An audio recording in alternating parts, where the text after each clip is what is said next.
Hello and welcome. I am live from Pellam's Wasteland, and today I have another episode of Pellam's Wasteland Reads, this time covering M, Son of the Century by Antonio Scurati. Um, this is a pretty long book. It's, 700 pages or something, so not short. Historical fiction about Benito Mussolini and a whole bunch of other Italians in the same era, basically. Um, a an excellent, excuse me while I adjust the mic a little bit, an excellent piece of historical fiction. Turns out I did not know this before starting it. I had seen it on a shelf in a bookstore and thought, oh well, that looks interesting. After I had also seen it, somebody mentioned it on a Discord server that I'm on, and so I when I saw it in real life and read the blurb and was like, oh, that seems cool. I did not realize that this is the first of a series. There are, I think, five books in this series, and this is the only one that has been translated so far. Unfortunately for me, um, I am not a reader of Italian, so I need the translated version into English, which means that I'm going to have to wait for the other books in this series. But this one is great. Um, this is really uh, compelling, well done historical fiction that blends so many different elements, that does a really good job capturing kind of both the facts of what happened in all of these different situations and historically, but also capturing the kind of the tone or feel, I guess you might say, the way that rumor and speculation can cause all of these real effects in history, even though they are not necessarily um, real things, right, rumors about things that are not necessarily real concerns, but that have major effects in the world, is sort of one of the kind of running through lines of this idea of the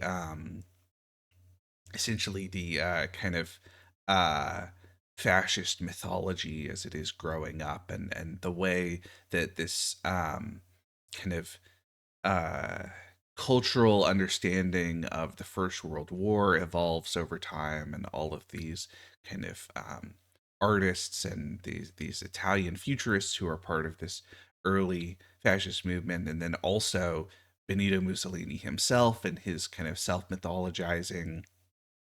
um, and the book does a really wonderful job of bringing in lots and lots of verifiable material, obviously, because so the events of this book start in 1919 and end in early 1926. I would say, I'd have to double check, maybe early 1925. Um, and one of the things that, of course, is interesting about this period writing historical fiction in modernity is that there's so much more material to draw from than so many earlier periods, and so there's a really wonderful way that there's real quotations from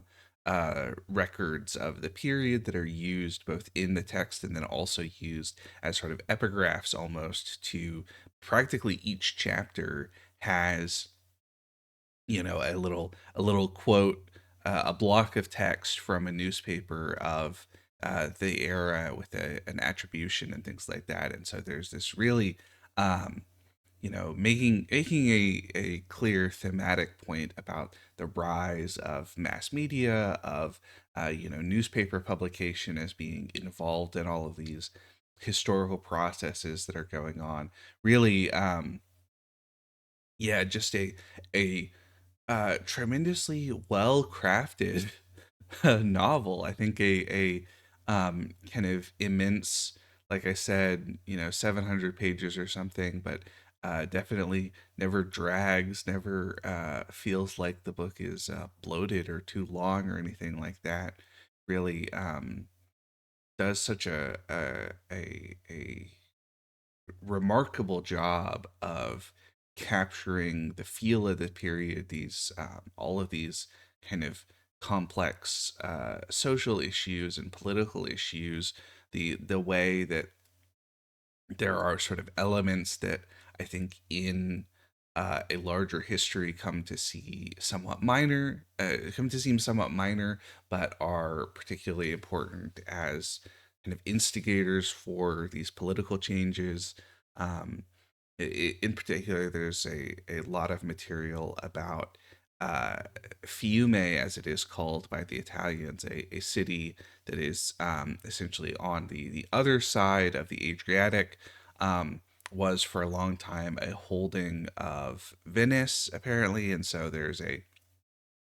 kind of Italian nationalist idea that it ought to be part of the greater Italy, and that this is part of what the First World War was fought for, was to take this chunk of land from the Austro-Hungarian Empire, and now that that is dissolving, that it should be theirs, and that at the same time, among the allies at Versailles, they're not interested in giving this up, in just kind of using this as a placating measure, and the result being this um, kind of tension over what is essentially a fairly small piece of land, but that comes to be, like I said, kind of a catalyst for these rising forces, and that also sucks in all of these other groups, the fascists, but also the Arditi, these uh, ex stormtroopers from the First World War, this um, special kind of assault troops that have their own kind of particular martial ethos and are famed for being able to storm trenches, and using grenades and knives and all this kind of close quarters work that is so particularly demanding of a particular set of skills, and the way that all of these fairly young men have been kind of transformed by their experiences here in the First World War, and then are let go. Right, they're demobilized and are now um, kind of motivated but aimless in a way that is, of course, very dangerous for the regime. And alongside that, there are all these political figures, some of whom are kind of the old guard, but then there's also these new kind of younger, especially younger kind of socialist figures, these left-leaning people, many of whom have personal relationships with Benito Mussolini himself, because he was a important member of the Italian Socialist Party for a number of years, until he took up the cause of interventionism and decided that they ought to get involved within the First World War, and was exiled from the party. And so he has a particular hatred for all of these figures, all these people, because of his sense of being betrayed by them, and they also sort of treat him as a traitor. And there's a complicated long-term relationships between all of these men, and that's sort of one of the other through lines, is the way that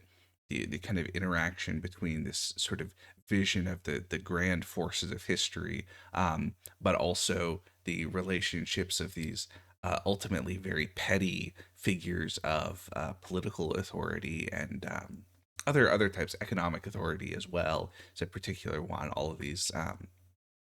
the kind of industrialists of the north of Italy, who don't necessarily like the fascists, but they really hate the socialists, and so they're willing to fund this kind of these fascist militias, and the way that that creates sort of strange difficulties within the fascist organization itself, because there's a sort of struggle over um, the, their kind of economic positions, and their sort of weird blend of kind of left leaning and right leaning economic positions in other terms, and um, often despite having sort of put forward a specific platform, Mussolini continues to say we don't have a platform. We are not a party. We are a kind of a movement, a political engine, but not a political being. This and talks about all of these kind of grand ideas that serve to seemingly provide a cover for the most kind of mercenary and totally non-idealistic scheming and willingness to ally with almost anyone who will put them into power, and all these different things like that, which all comes together, as I said, in a really just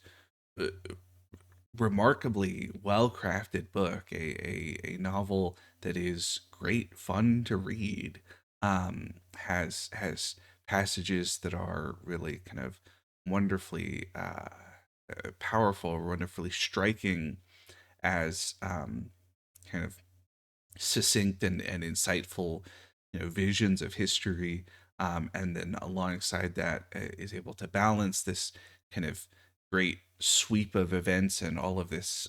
really remarkable detail about all the figures involved. Really, just a well crafted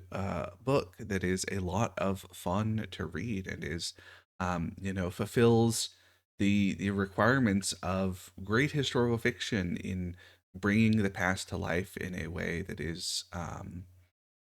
remarkable and striking, and kind of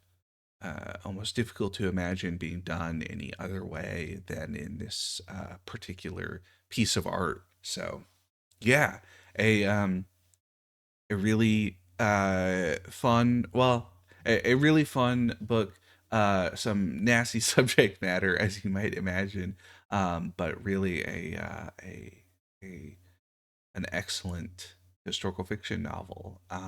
well worth checking out if you are in the mood for a book about the rise of Italian fascism. M, Son of the Century is great. Check it out. And if you've read M, Son of the Century, if you have opinions, comments, whatever else, leave it down below. Otherwise, I've been live from Pellam's Wasteland, and I will see you next time. Take care, everybody.